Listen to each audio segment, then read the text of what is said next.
Hello students, आज करेंगे 2020 JAM physics का सोल्यूशन। ओके, सो इस बार I will try to do it in a very short span, ठीक है, और शॉर्टकट के साथ। ओके, ये जल्दी जल्दी भी हो जाए और बहुत सही से भी आप कर पाए। तो पहला जो कुछ क्वेश्चंस है वो मैथ्स के ऊपर है। पहला जो पहला क्वेश्चन है, मैथमेटिकल फिजिक्स भी नहीं है, एग्जैक्टली सिर्फ मैथ्स के ऊपर है, ठीक है। तो पहले इसको करते हैं। Which of the following function has discontinuity in the second derivative. तो सेकेंड डेरिवेटिव में इसका डिसकंटिन्यूटी आएगा जो mod x Q x into mod x cos of mod x या फिर मॉड एक्स होल स्क्वायर, ठीक है। तो हम लोग पहले दो चार चीज़ें आप लोगों को बेसिक दिखा देते हैं, ठीक है। अगर ऑप्शन 1 को तोड़ते हैं तो क्या है, f x equal to mod x cube, यही है ना। तो यहाँ पर दो चीज़ें हो सकती है, minus x cube plus x cube जब एक्स नेगेटिव, या फिर एक्स जब greater than equal to zero, means non negative. F dash x करेंगे दो वैल्यू आएगा, ये भी इसी पैटर्न से minus 3x square plus 3x square. F double dash करेंगे ये भी आएगा माइनस 6x। तो ये हो गया इसका पैटर्न। तो अगर इसको करेंगे लेफ्ट हैंड लिमिट तो वो आएगा x tends to zero minus में आएगा ज़ीरो, और x tends to zero plus में भी ये आएगा zero. So ultimately it is continuous at x equal to zero. Okay, यहाँ डिसकंटिन्यूअस पूछा है तो ये नहीं हुआ, सॉरी ये नहीं हुआ। ओके, अब बी में चेक करेंगे। बी में क्या हो रहा है, याद रखिएगा यहाँ पर सिंगल ऑप्शन करेक्ट है, तो कोई अगर ऑप्शन अगर हो गया आपका तो वहीं पर ही आप सम को रोक सकते हैं। सेकेंड वाले में क्या है, f x equal to a x into mod x, ठीक है। तो यहाँ पर दो वैल्यू है, माइनस एक्स स्क्वायर या फिर प्लस एक्स स्क्वायर, वही एक्स इक्वल नेगेटिव और एक्स पॉजिटिव के हिसाब से। फर्स्ट ऑर्डर डेरिवेटिव कर देंगे तो आएगा माइनस 2x और आएगा प्लस 2x, ठीक है। तो ये भी नेगेटिव और पॉजिटिव। डबल डेरिवेटिव अगर करेंगे तो आएगा -2 और +2। एज यू कैन सी दोनों तो बिल्कुल सेम है ही नहीं, तो यहाँ पर आता है डिसकंटिन्यूटी, तो ऑप्शन बी सही है। ओके, इसके बाद आप सी और डी को भी चेक कर सकते हैं। यहाँ पर देखिए, अगर डबल डेरिवेटिव करते हुए पहुँचेंगे तो माइनस cos x दोनों बार आएगा, और इसमें अगर करेंगे तो ये देगा आपको 2 अंडर एनी सर्कमस्टांसेस। तो दोनों में कंटिन्यूटी है, so obviously this is not the answer and this is not the answer. Okay, तो चलिए आगे बढ़ते हैं, थोड़ा ये पहुँच देते हैं।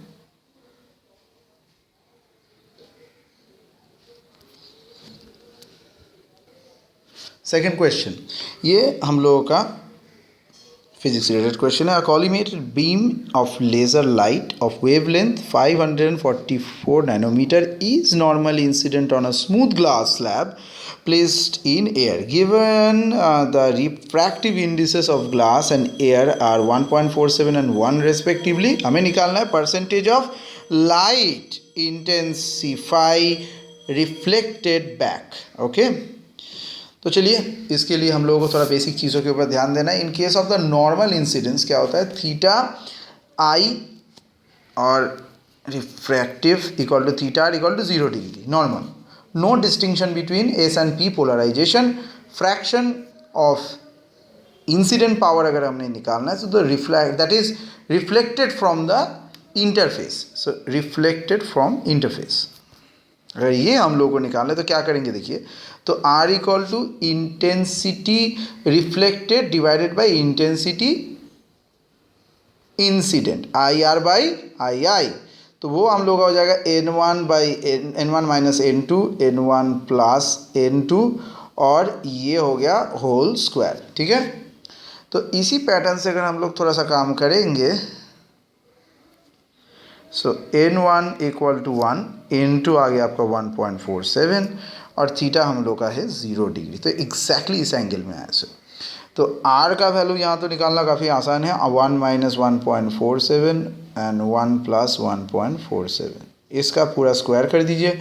0.19 0.036 है द परसेंटेज, कितना है, इसको 100 से मल्टीप्लाई करेंगे 3.6%, तो 3.6% में तब ये हो गया हम लोग का option number C is the correct.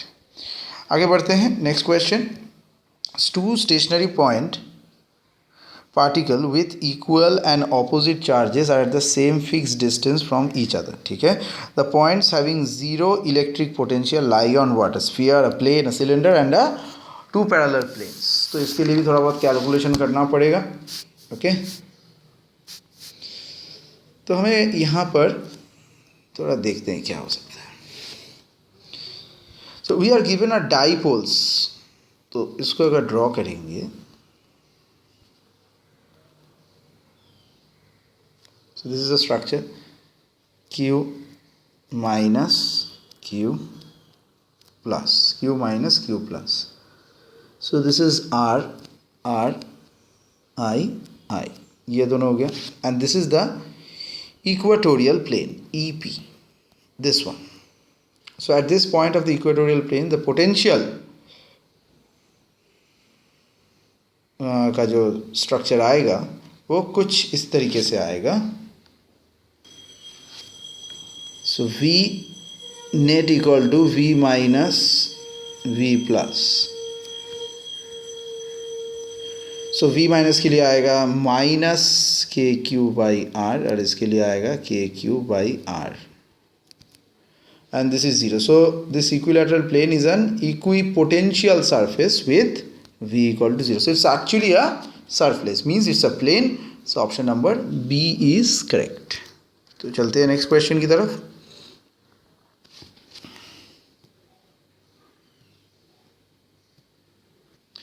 जो है क्वेश्चन नंबर 4 में क्या है? For a system undergoing a first order phase transition. ये फर्स्ट ऑर्डर फेज ट्रांजिशन में अगर एक सिस्टम जा रहा है जिसका टेम्परेचर है TC, तो इनमें से कौन सा graph best describe the variation of entropy as a function of temperature. So variation of entropy as a function of temperature हम लोग को निकालना है. So during the first order phase में क्या होता है?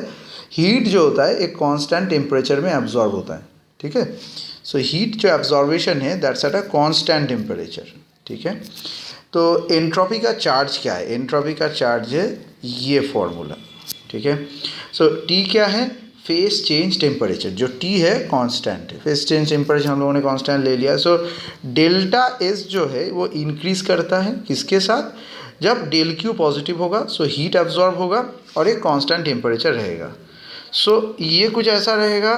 तो पहले ऐसे स्टार्ट हुआ, फिर यहाँ से स्ट्रॉन्ग हुआ, फिर ऐसे गया, फिर ऐसे इस तरीके से जाएगा.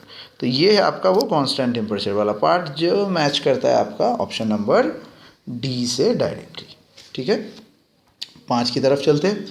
इस बार बोला है in a photo electric effect experiment जो किया जा रहा है इसमें monochromatic light source emitting photons with energy greater than the work function of the metal is under the test used. ठीक है. तो एक टेस्टिंग में ये पैटर्न का इस्तेमाल किया गया है. अब लाइट का जो सोर्स है अगर वो डबल कर दिया जाए, ठीक है, तो उनमें से हमारे दिए हुए 4 ऑप्शंस में से कौन सा सही होगा? पहला ऑप्शन है जो एमिटेड फोटो इलेक्ट्रॉन्स होंगे वो सेम रहेंगे, जो स्टॉपिंग पोटेंशियल है वो सेम रहेगा, या फिर जितने हमारे एमिटेड मीन्स प्रतिफलित फोटो इलेक्ट्रॉन होगा वो कम हो जाएगा, या फिर पोटेंशियल डबलिंग बंद हो जाएगा.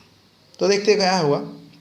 देखिए पावर, हम लोग पावर सोर्स को डबल कर देंगे. सो पावर सोर्स को अगर हम लोग 2p कर दिया, p से 2p, so intensity of the light falling over the photo sensitive surface भी डबल हो जाएगा.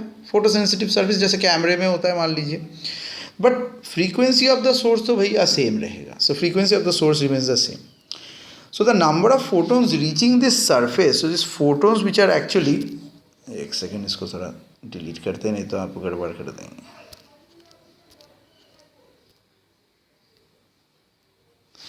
ओके.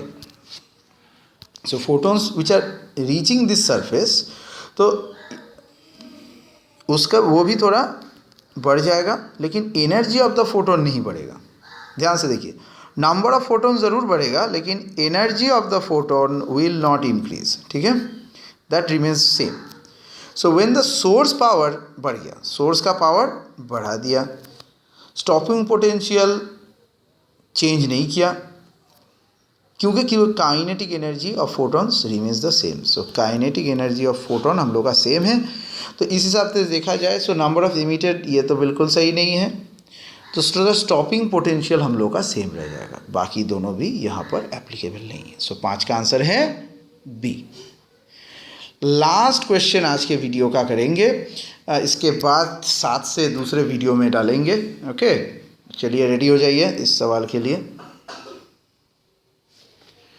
क्या कहा है, एक फिगर दिया हुआ है, बहुत सुंदर सा फिगर है भाई, 3 डायमेंशनल फिगर है। एक क्यूबिक यूनिट सेल है, ठीक है, बैटरी की तरह है, विथ लैटिस कांस्टेंट इसका दिया हुआ है ए। चलो बढ़िया। द शेडेड क्रिस्टलोग्राफिक, ये जो शेड है, ध्यान से देखिए 3D के अंदर एक जैसे दरवाजे की तरह है। सो ये क्रिस्टलोग्राफिक प्लेन है। सो इच इंटरसेक्ट क्या है, एक्स एट 0.5 इंटू ए क्या था, लैटिस कांस्टेंट, मतलब लैटिस कांस्टेंट के आधा पोजीशन में अगर ये ए है तो एग्जैक्टली ये a/2, मतलब इसका बायां पोर्शन a/2, इसका दायां पोर्शन हो गया दूसरा a/2। हमें क्या निकालना है, Miller indices of the shaded plane, हमें निकालना है Miller indices of the shaded plane. तो कैसे निकालेंगे, सो मिलर इंडिसेस गिव्स, क्या देता है ये देता है ओरिएंटेशन, ये देता है orientation of an atomic plane, ठीक है, एक एटॉमिक प्लेन का ये ओरिएंटेशन आपको बहुत बढ़िया से दे देता है, ठीक है। तो अगर वो एरिया में अगर आपको एटॉमिक प्लेन मिल जाए तो मिलर इंडिसेस को हम लोग अलग अलग से कैलकुलेट कर सकते हैं। तो कैसे कैलकुलेट करेंगे ज़रा देखते हैं। अगर एक्सिस हम लोग अलग अलग से लेते हैं, एक्सिस मान लीजिए एक्स, वाई और जेड, तो पहले है इंटरसेप्ट लेंथ, इंटरसेप्ट का लेंथ मापेंगे, जो यहाँ तो आपका दिया ही हुआ है, एक्स में हिसाब से a/2, वाई तो यही होगा, जेड में यहाँ इन्फिनिटी तक जा सकता है, यहाँ पर कुछ नहीं है, सो तो ये इन्फिनिटी।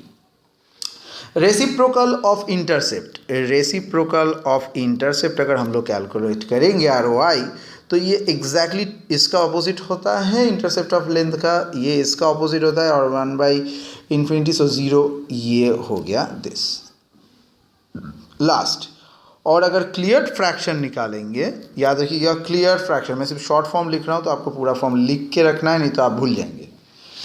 सो ये है 2, ये है 1 और ये है 0, तो ये आपका पूरा मिलर इंडिसेस कैलकुलेट हो गया। तो मिलर इंडिसेस इस हिसाब से फाइनल वैल्यू आएगा, CF का जो वैल्यू है क्लियर फ्रैक्शन का 2, 1 और 0, जो कि है आपका पहला ऑप्शन, ठीक है।